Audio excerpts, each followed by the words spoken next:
Oi, Carol, bom dia para você, Diego, bom dia a todo mundo que está com a gente em mais um novo dia, um 2026 que já começou bastante turbulento, sobretudo em relação a esse cenário da Venezuela e sobre os desdobramentos que podem vir, inclusive, das participações do Brasil em relação a esse cenário todo, Carol. Inclusive, Isabel, o Pedro destacava para a gente o que foi a manifestação do presidente Lula nas redes sociais, do que foi essa nota conjunta. Também o Pedro trazia em detalhes, já inclusive trazendo o contexto, a análise dos pontos levantados nessa nota. Qual que é o cálculo nesse momento, diplomático e também político do presidente Lula nesse posicionamento com relação ao que está acontecendo na Venezuela? Carol, se a gente for pegar uma linha histórica daquilo que a gente tem de participação do governo brasileiro em relação a essa crise na Venezuela e de posicionamento do governo brasileiro, a posição atual do presidente Lula, ela tem toda uma coerência lógica. O presidente Lula e a equipe que o auxilia em assuntos desse peso tem uma visão de que você tem que evocar uma solidariedade regional, de que o que aconteceu na Venezuela faz parte de um contexto de afronta aos direitos internacionais.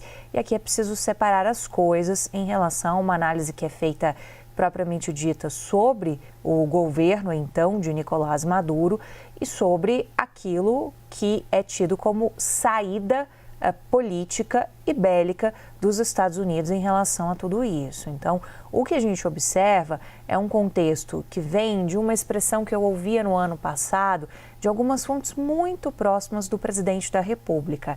É uma solidariedade regional. Há uma preocupação, por exemplo, com esse tom de ameaça que fica no ar e que é colocado pelo presidente dos Estados Unidos, Donald Trump, em relação ao presidente da Colômbia, por exemplo. Então, daí a gente evoca novamente esse princípio da solidariedade regional que o Brasil tem trabalhado bastante nos últimos tempos. Isso tudo deixa o Brasil numa linha tênue em relação a colocações públicas a respeito dessa situação toda vivenciada pela Venezuela. Então, o Brasil quer marcar uma posição de entender que é uma afronta, que é algo que coloca em risco uma região que é tida como pacífica e, claro, quer evocar também este espírito de coletividade quando eles trazem esse conceito de solidariedade regional.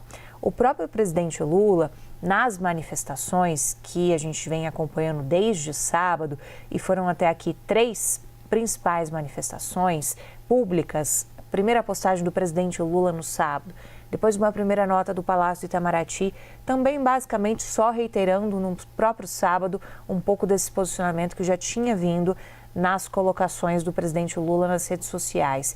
E em terceiro momento, aquilo que a gente teve também em uma carta de 6 países, ali você tem alguns países da América do Sul, você tem, por exemplo, a Espanha também, de posicionamento em relação a tudo que aconteceu.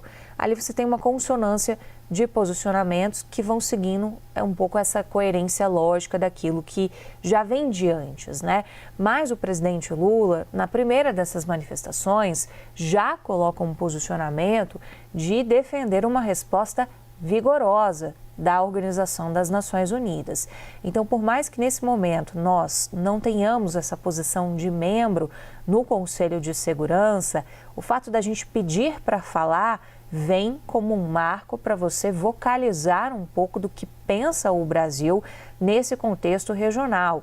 O Brasil não é de hoje, tem uma posição crítica, inclusive, a essa atuação do Conselho de Segurança, vem pedindo uma reforma do Conselho de Segurança da Organização das Nações Unidas, vem pedindo mudanças para que o Conselho volte a ter um papel um pouco mais crucial no mundo.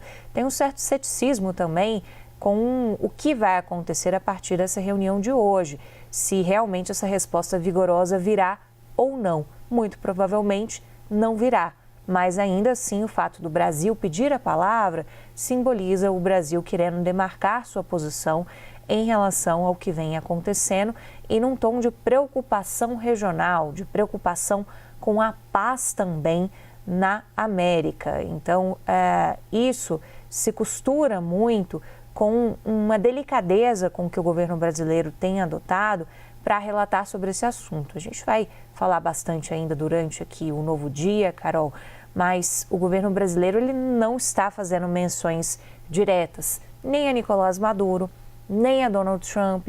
Ele está evocando realmente um papel de centralidade e, querendo ou não, de porta-voz de uma região que, como um todo, é afetada.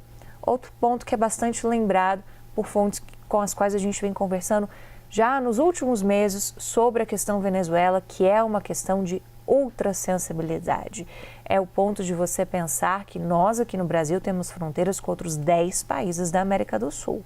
Então, isso dá também essa centralidade do Brasil nessas discussões e para adotar essa posição de um pouco mais de precaução que tem adotado até aqui na hora de se manifestar sobre tudo isso. Mas com um certo distanciamento de fazer menções a Donald Trump ou fazer menções que possam ser compreendidas ou mal compreendidas com qualquer tipo de defesa do regime de Nicolás Maduro, porque a gente sabe que a relação já estava distanciada há bastante tempo. Teve um telefonema de Lula para Maduro, no contexto em que Lula também estava mantendo conversas muito próximas com Donald Trump, mas o que o Brasil vinha tentando fazer era uma posição de intermediação, que acabou que formalmente não foi aceita nem por um lado, nem por outro. Carol.